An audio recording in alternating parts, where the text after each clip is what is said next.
of really good feedback. There was a lot of people that really resonated with the idea that, you know, we can't feel motivated all the time. And what do we do when we know that there's things that we would like to be actioning or doing and including in our days, but we don't have that sense of like, oh, I really feel like doing that thing, or I really want to be doing that thing. So the quote that I have found for the workbook today, now actually it's really funny because when I originally found this quote, it said that it was by Kayla Itsines. But then when I was looking for more quotes today, I have a feeling that this quote is originally from like Abraham Lincoln or something. So excuse my quote. It may not originally be from Kayla Itsines, but what it says is discipline is choosing between what you want now and what you want most. And the reason that I really like this quote is because when you think about, like, this can apply to so many different things. Let's even just take, say, for example, grabbing some hot chips on your way home from work because it's the easy option because, I don't know, you've had a really busy day, maybe you've been at work, or maybe you've been running around doing errands on the weekend, and hot chips feel like the easy option for you at the time because they're convenient and you're super hungry. But it's also looking at, well, does this also fit in with what my goals are? And is this nourishing my body in the best way possible? Am I going to be feeling good? Because sometimes it's not about that decision in the moment. And you guys, I am in no way saying there is something wrong with hot chips. I am a big hot chip fan. But it's looking at, if you were to make that decision every day, would that be in line with where you want to be? Because what can happen is we start this slippery slope of, oh, it'll be okay, I'll just do this thing one time, or I'll just give into my excuse for this thing one time. But then is that slippery slope that we start to get in, that different habits start to get formed? And whether it's that we are doing more of something that we don't want to be doing, so things like including different foods that we would like to be removing in our diets, or that we're doing less of something. So kind of along the same line, does that mean that we maybe give ourselves excuses and we're not moving our body as much as we would like to be? So some very simple examples there, but that's kind of what came to mind for me when I found that quote, and why I felt that it might resonate with you guys as well, that what we're really looking at is, what do I actually want the most in my life, and how can I be actioning that every single day, just in those really small, tiny moments that are available for us as well. So what I want to do with you guys first off is to run through and have a look at your priorities, because we all know that it's not about time management, it's about priority management. And so I just want you to go off for the first section, absolute gut instinct. So remember, when we're doing gut instinct, there is no judgment with any of this. It is purely just being curious and just questioning, what have I been giving myself excuses for lately? If I can be really open and honest with myself, and if I can just get a bit vulnerable, if you just reflect on the last, say, week or 2 weeks, what are some things that you notice that there has been some excuses coming up for you? And I'm just going to give you a minute to just brainstorm some different ideas, some different things that come to mind when you're thinking about some excuses. And what are those things? Maybe they're activities, maybe it's things in your life that you notice. And just brainstorm them out. If you've got a notebook, awesome, write them out. If you have got your workbook editable on your computer, fantastic, be typing them in. And if you don't have any of them, then even just writing in your notes section in your phone.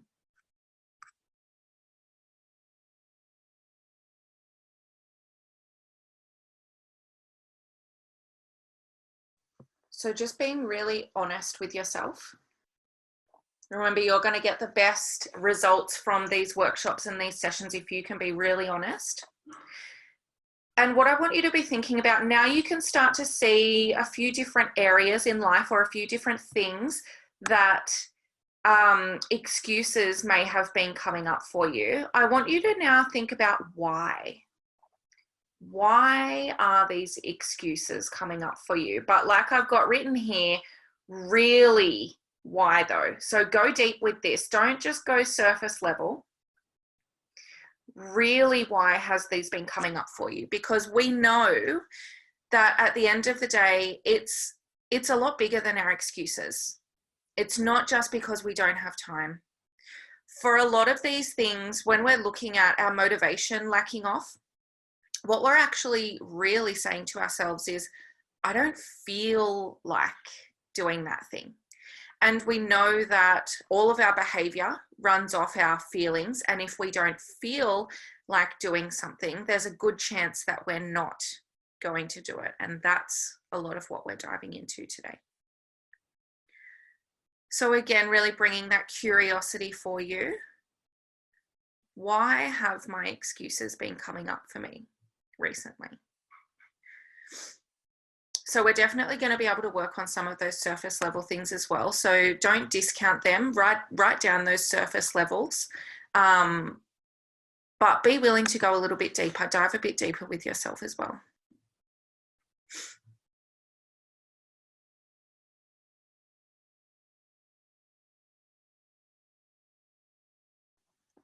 And if you would like to, if you feel comfortable, maybe even just popping some of the different excuses that you've noticed, even if it is just things like I don't have time or I feel like I'm too busy, pop them in the chat. There's a good chance, I mean, there's probably nearly 15 of you on tonight because some of you are doubled up. So there's quite a lot of you on. There's a good chance that what some of your excuses that have been coming up is going to resonate with other people on the call as well. So let's create some really interesting conversation tonight, guys. Chuck some of your different things that come up for you in your mind in the chat box as well, so we can start to kind of get a bit of a gist of what's going on for us, what's going on for others, and you might also be able to help somebody else with your answers as well.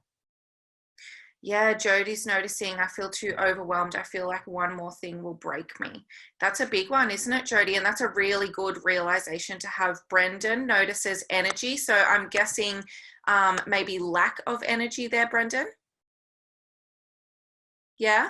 And Anna, I'm too tired.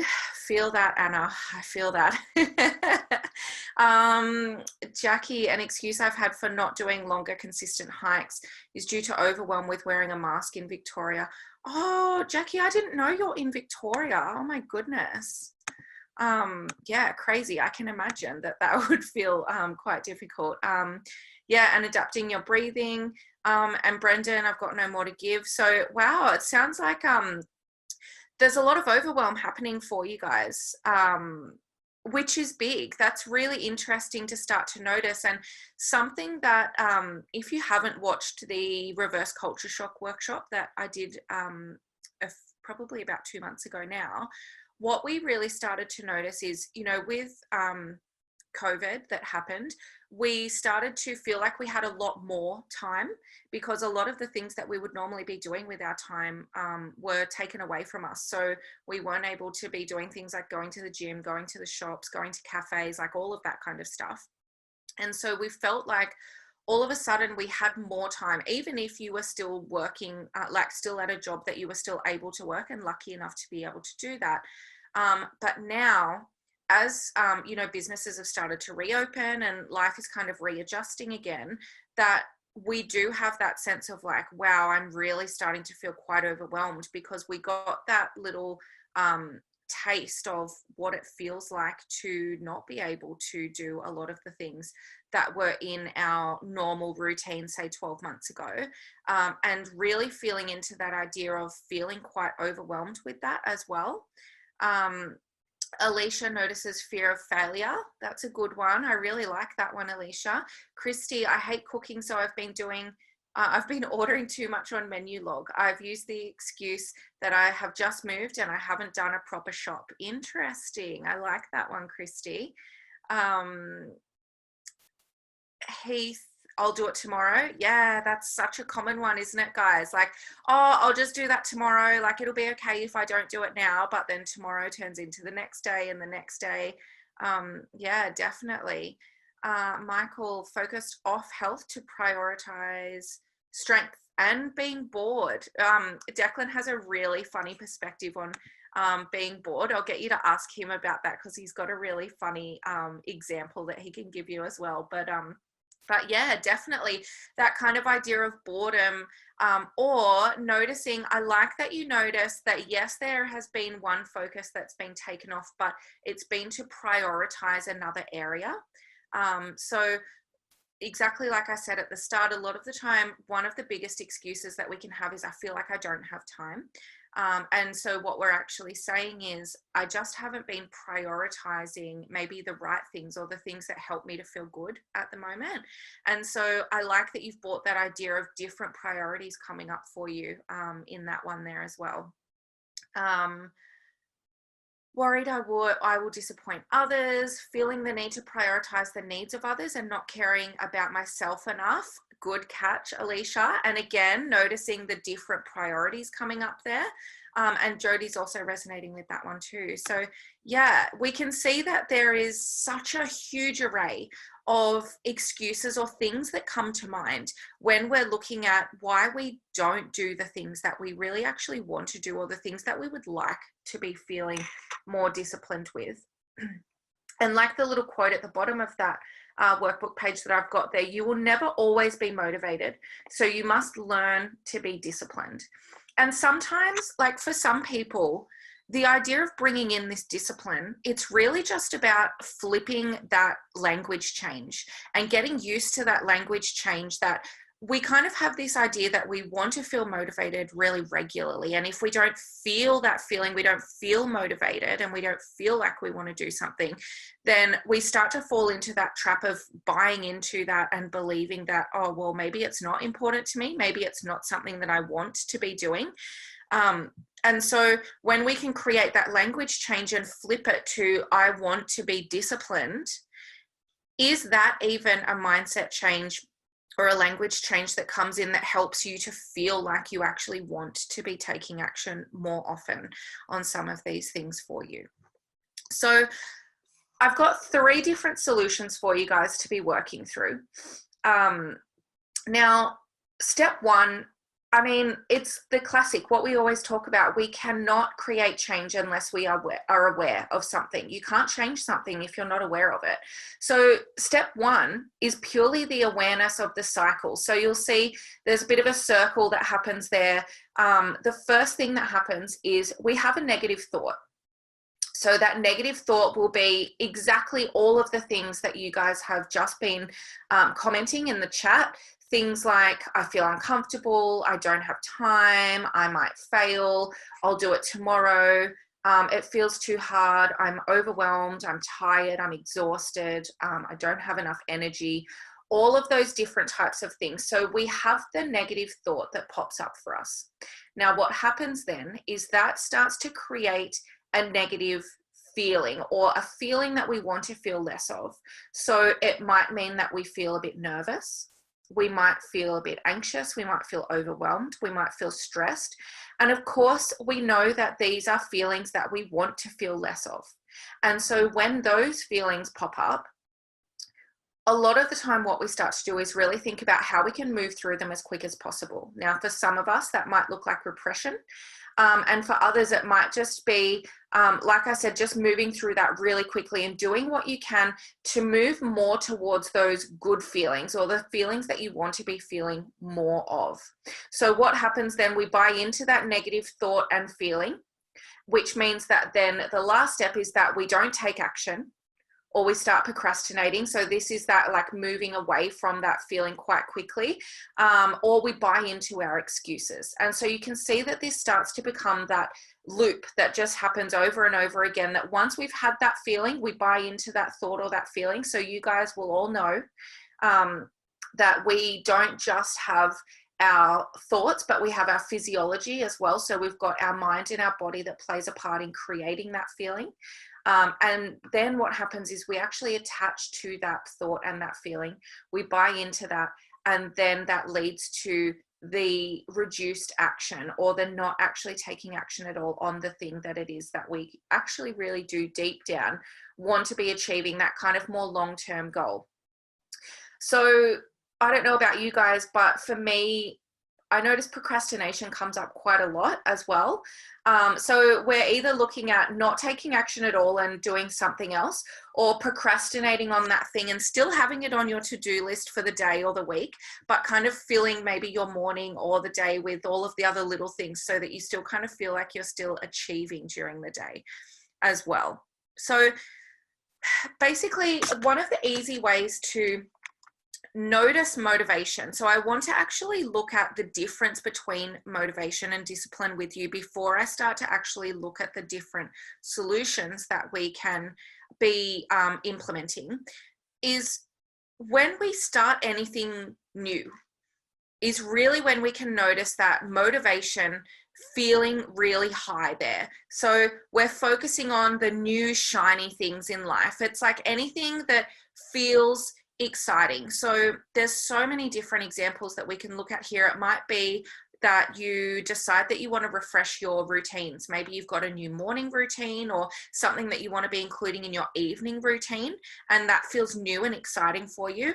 Maybe you join up at a new gym, or you decide that you would like to move your body in a different way and that you want to be walking a different route to get to work, or, you know, all of these different things that we can be doing. Maybe you start a new job, or you've got a new workspace, or that you have gone on this big self-development journey. A lot of you will probably recognize this from when you very first start your coaching sessions, or you very first sign up for coaching. It's like, oh, it's so exciting, and there's all these workshops for you to be watching and coaching sessions to be having, and it feels really good and really motivating. And it's not that the motivation totally drops off and you don't want to be doing your coaching sessions at all, but you can recognize the difference from when you first start to the difference of actually being disciplined and still showing up for yourself and prioritizing yourself, even if we're looking at 6 months or 12 months down the track. We could even be looking at things like meal planning or cooking more, that we get this motivation. We might find some new recipes, or maybe you start HelloFresh or something. And we've got like our self-care routines, things like including yoga, podcast, meditation. Like whenever you're really looking at including something new in your routine is when you're most likely going to feel the motivation at its peak. It feels like it's a bit of a novelty. But what happens after maybe a few weeks or a few months is that that kind of starts to drop off a little bit. And it's really different to not liking something. And this is one of the most important points, I think, of this whole workshop is there is a big difference between not resonating with an action or a goal that you have, or feeling unmotivated or losing discipline. And I think the key with these things, because if you start any one of those new things that I've just been speaking about, or anything really new in life, it's really good to be able to check in with yourself and just ask yourself, how do I actually feel about this? Do I actually like this thing? Is this thing that I've decided to do helping me to move towards how I want to feel? And if the answer is yes, then that's when we start to look at kicking in the discipline.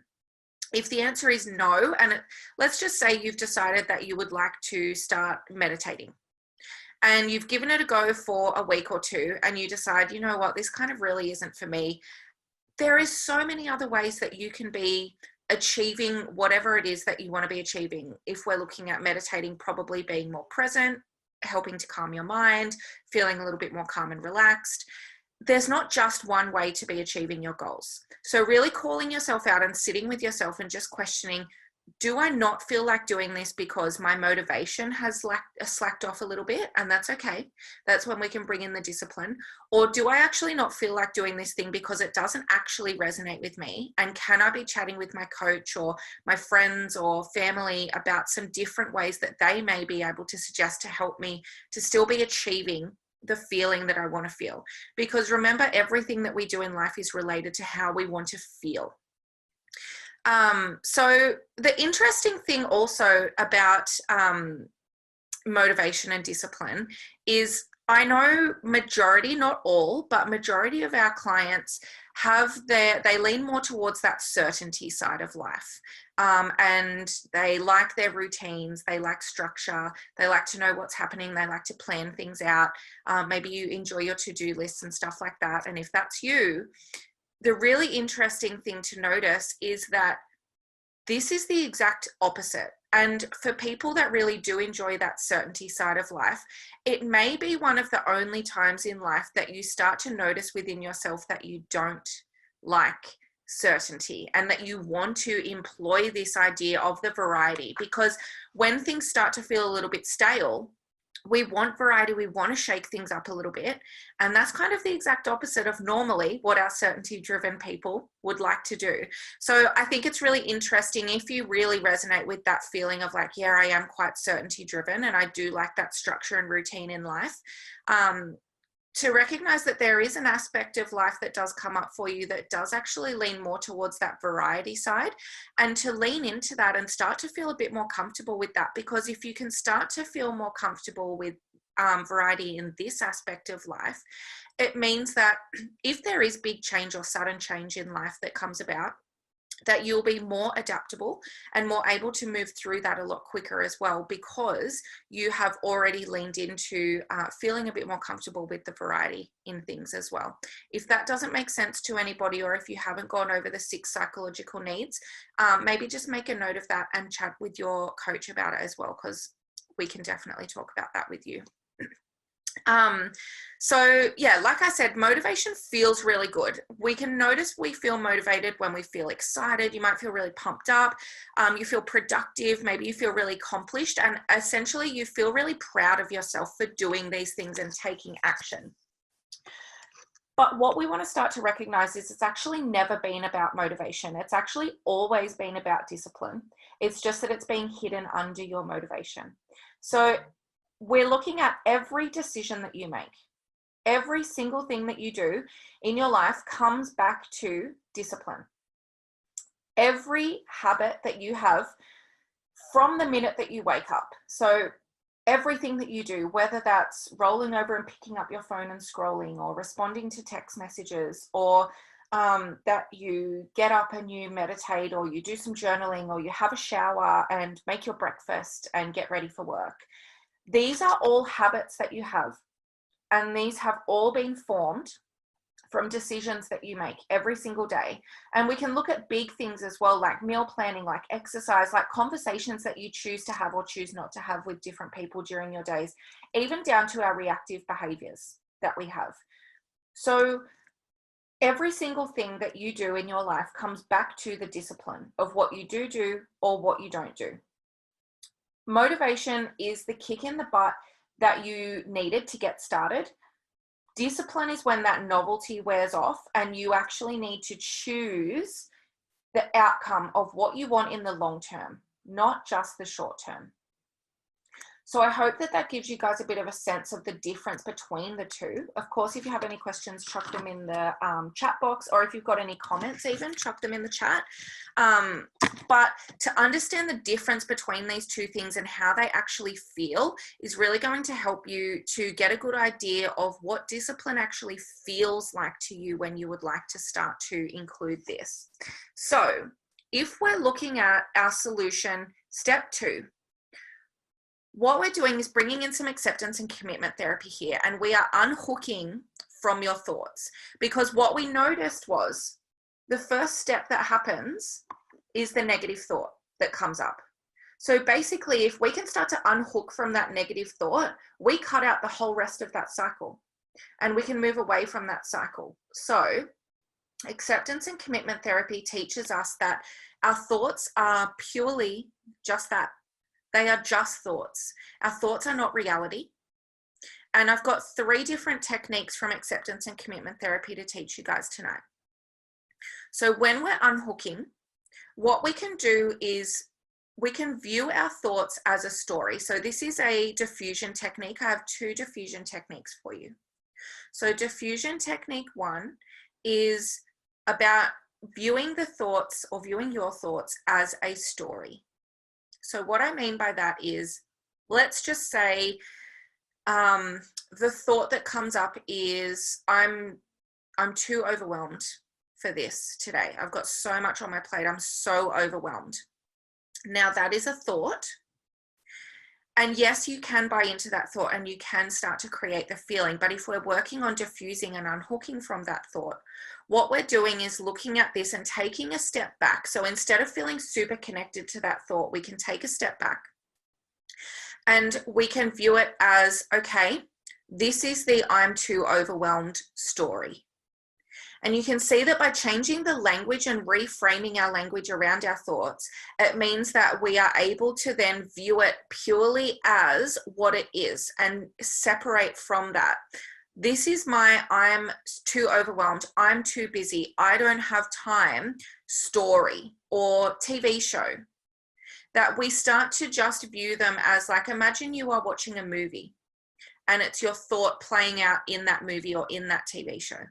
So it helps to create that disconnection, which then means that you can start to disconnect from the feelings that would come up from that and from the not taking action that would then result from that as well. So that's our diffusion technique for the first step.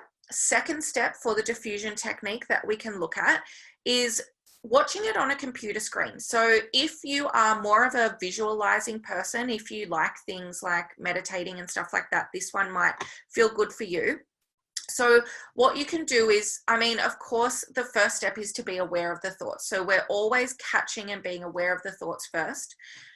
Just close your eyes, take a breath for a minute, and I want you to imagine that you have a computer screen in front of you. And that sentence or that thought comes up on that computer screen for you. So again, we might be looking at, I'm too busy, I feel so overwhelmed, I don't have time for this, I'm worried that I'm going to fail, I've got different priorities. And so we have that sentence on that computer screen. Now, what I want you to be able to do and give a go with this thought is, let's just try changing the font of that thought or that sentence that's on that computer screen for you.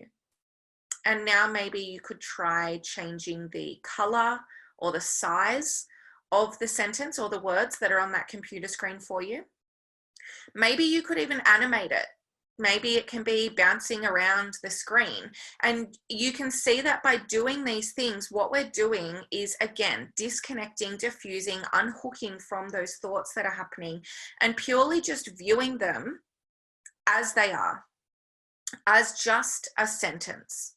So I know for some of my clients, they really resonate more with the idea of actually changing the language, and it feels like more of a physical aspect that they can kind of take hold of and grip onto. Whereas I've got other clients that really like to resonate with the kind of visualization aspect. So there is no right or wrong. Like I always say with you guys, it's purely just figuring out what works and feels good for you. So no judgment with any of these things. Now, the third aspect of acceptance and commitment therapy really comes in to bringing in mindfulness, because essentially what we're doing with acceptance and commitment therapy is bringing ourselves into the present moment, because we cannot buy into our thoughts if we are being present and if we are fully mindful with the task or the activity that we're doing. Realistically, we only buy into our thoughts by running away with them and getting stuck in either the future thinking of, like, well, what if this happens? What if that happens? Or the past thinking of, I wish things were different. We cannot buy into our thoughts in the present moment. So your third acceptance and commitment therapy or unhooking technique is looking at mindful chores. Because there's a lot of different space in our days that we're doing different chores, whether it's driving to and from work, maybe you're cooking breakfast, making a coffee, having a shower, brushing your teeth. You can see that there's a lot of different little spaces during the day that we're doing things like chores. But how often is it that you're actually paying attention to the things like brushing your teeth, like having a shower, even like making your coffee or making your breakfast? So many of these things that we do these days, day to day, are on autopilot. And when these things are on autopilot, there's a lot of chance for our thoughts to run away with us as well. So if you can start to bring in some mindfulness, and even something as simple as, let's say you're having a shower and you are actually feeling that warm water running down the back of your neck. or you're actually feeling yourself washing your face if you've got your face wash in there with you, or you're feeling your toothbrush in your mouth when you're brushing your teeth. There's so many different ways that we can really start to bring in this mindfulness that helps us to be more present within our bodies, which also helps us to then recognize more often when we are getting caught and stuck up with our different thoughts that we can have as well. So I wanted to include 3 different things there for you, because like I said, some things are going to resonate with you and some things aren't, and there's nothing wrong with that at all. Of course, again, if you guys have any questions, please pop them in the chat as well, or any comments. And then I want to look at solution step 3. And what we're doing here is actually breaking the cycle. So I'm going to give you guys a few minutes. Now that you can see the difference between motivation and discipline, and you can also see you've got the awareness of that cycle now and that kind of circle that we've got that happens, I want you to have a think about really getting clear on what discipline actually looks like to you. Because remember that we can't actually start taking action unless we know where we're headed, unless we know what it is that we want to be achieving. So you can't be disciplined unless you actually know what discipline looks and feels like to you. So I'm just going to give you a few minutes. Think about, what does discipline actually look like to me? If I was to be the most disciplined version of myself tomorrow, what would that actually look like?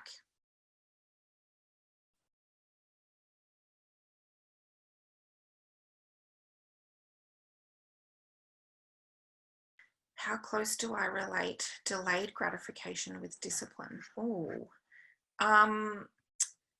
can you expand on that question, Brendan? Well, I'm kind of asking from the angle of like, when you're disciplined, you're making choices for a later self, almost, Yeah, like the things that you want most, not what the things that you want now. totally.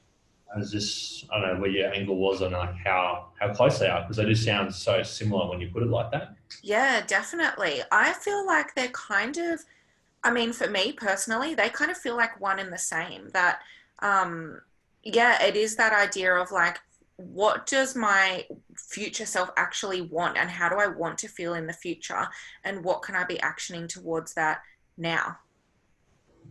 Yep. I Yes. I was thinking, I like using loans and afterpay and all that Yeah. as an example, because like I always used to use afterpay or get loans when I was younger, and I was just drowning in debt, and it's just a shit feeling. Yeah. But now I'm disciplined with my money. I know that, like, for example, there's a guitar that I want, and instead of going out and getting a loan for it, I've decided, well, I'm just going to save money each week. And Yeah. I'm thought of when I go in there, just go, I'm going to slap $200 on the counter and say, I want this guitar. Yeah. A lot better because I've worked for it. Yeah. Yeah, that's so interesting. That's so funny. I've actually never really thought about discipline with regards to like that financial aspect, but you're so right that it's that, what is that different feeling that you're really aiming for? And like, yeah, I guess if you did say, for example, get afterpay or get a loan or whatever, you could have that thing quicker, but is it that same feeling of like that sense of pride and achievement, accomplishment that you're getting to? Yeah. Cool. I love that. Thank you for sharing that perspective, guys. Shanae/Corinne, I'm disciplined when I'm being purposeful and planning. Yeah. Yeah. I like noticing the areas. Hello, Willow.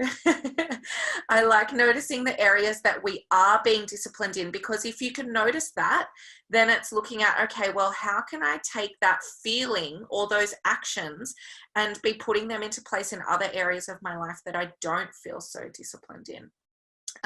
So the next question that I've got for you guys to be thinking about is, what is an action that I will take in the next 24 hours? So considering when you have answered that question, that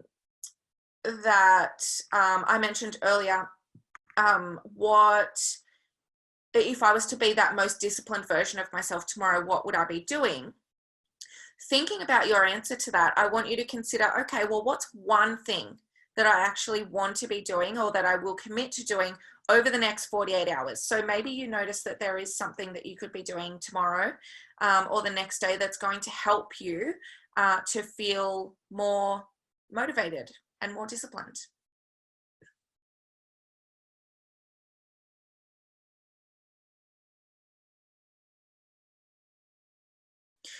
And having a look at our step 3, one of our favorite tools that is very useful for so many different situations, we're going to have a quick look at how we can utilize the 5 whys with this to help to feel more connected. So solution step 3, we're really starting to get connected to that why. So there's probably a few different things that have come to mind for you as you've been working through maybe some different excuses or some different things that you want to be achieving, feeling, and doing. So let's just pick out one of those things. What's the main thing that really stands out for you that you want to be taking action on? What is it that you want to achieve? So just picking out that one thing, and then I want you to work through the 5 whys. So that's our next step that we've got in that solution 3, and there's boxes there for the 5 whys. Now, if you haven't done the 5 whys before, essentially, literally all you're doing is asking yourself why. So when you've got your answer for what it is that you want to achieve or take action on, just ask yourself why. Why does that actually matter to me? Why is that important to me? And you'll get a different answer that comes to mind. So you can write that in that second box. But then ask yourself why again. Well, why does that matter? And you can see that by asking yourself why more regularly and more consistently, you're actually going a lot deeper than surface level, because the chances are it's not actually about that original action or that thing that you think that it is that you want to be doing or achieving. What we start to get down to, once you've asked yourself why around 4 or 5 times, you realize, like the last box says, what is the feeling that I will achieve? What's the actual feeling that you are going to be aiming for when you've done your 5 whys? Because when you have really connected to that feeling and connected to your why, that is when your motivation is going to start to kick in. And if that motivation does start to feel like it starts to lack again in another few weeks, the discipline is connected to that feeling as well. So you feel more disciplined as well. So I'll give you guys a few minutes just to go deeper, do your 5 whys, and just see what comes up for you.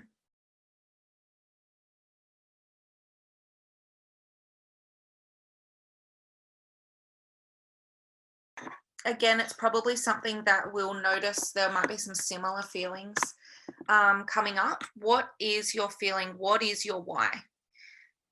When you can let yourself go a bit deeper, what is that feeling that all of this is actually connected to? What is it that you actually want to be feeling and achieving within yourself?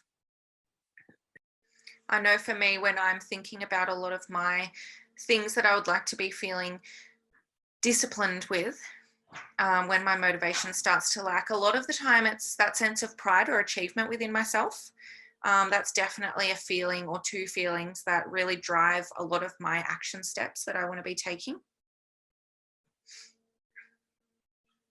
Oh, I like that one, Jackie.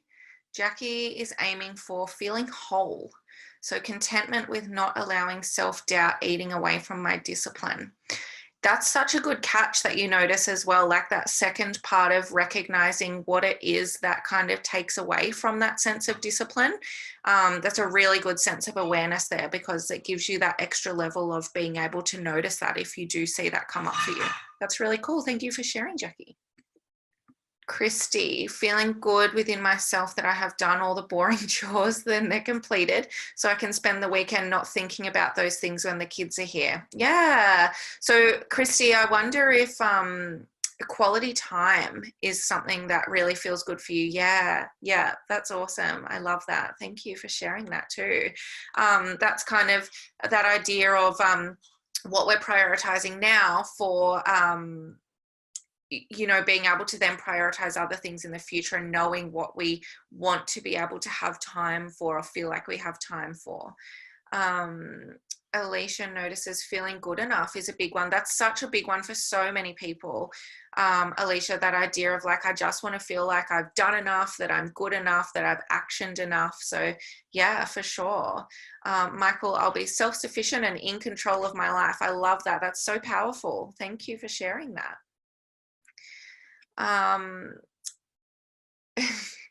Corinne, the Shanae thing is really throwing me off. I would like to declutter a couple of areas of my house to assist in decluttering my head. Yeah. And feeling more organized of getting rid of stuff I've been procrastinating on. It's interesting when we look at the idea of decluttering that for so many people that also is connected to feeling like within ourselves, we're less cluttered and a bit more calm and relaxed too.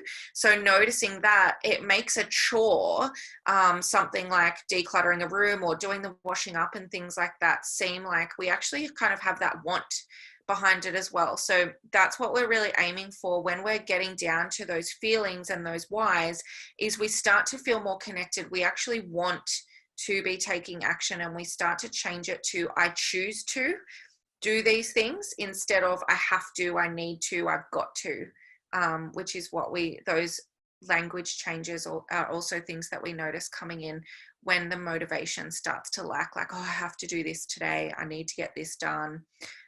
So really useful to be able to connect back to that why if you notice that language starting to come up for you too. Beautiful. We've got 5 minutes left. So with your last few minutes, I want you to be thinking about your actionable takeaways. So same as every workshop that we do with you guys, there's quite a few things that we've spoken about. So we've looked at the differences between motivation and discipline. We've looked at the 3 different ways that you can unhook and use acceptance and commitment therapy, the awareness and recognizing the cycle. I want you to think about your 3 things that have really stood out for you today. And it may even just be that you feel like you've reconnected to that why, or that you can now notice the difference between motivation and discipline. They don't have to be these big, huge things. Think about, what are the 3 things that have really stood out for you? What are you going to be keeping accountable with your coach in your upcoming sessions? So what are your takeaways? What is actually going to make a difference for you? Why are you on this call tonight?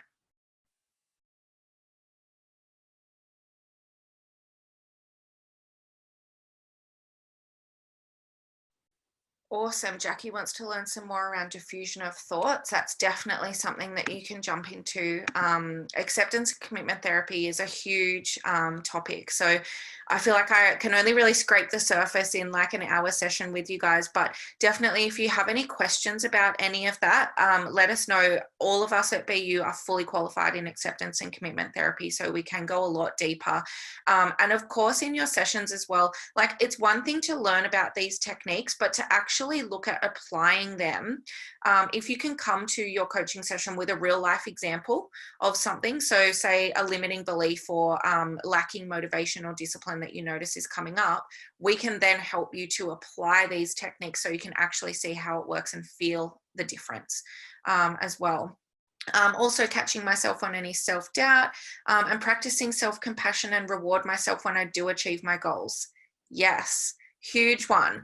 Like, I know we spoke about this for those of you that were at the masterclass on Sunday, but how often is it that we actually give ourselves praise and are actually proud of ourselves? Like, you guys, just as much as we've been talking about all the excuses we've been giving ourselves and things that we haven't been doing for ourselves tonight, that's been a big focus. It's so important as well to bring that focus to what you actually are doing for yourself, where you are actually still finding those pockets of motivation or discipline that come up for you, and being proud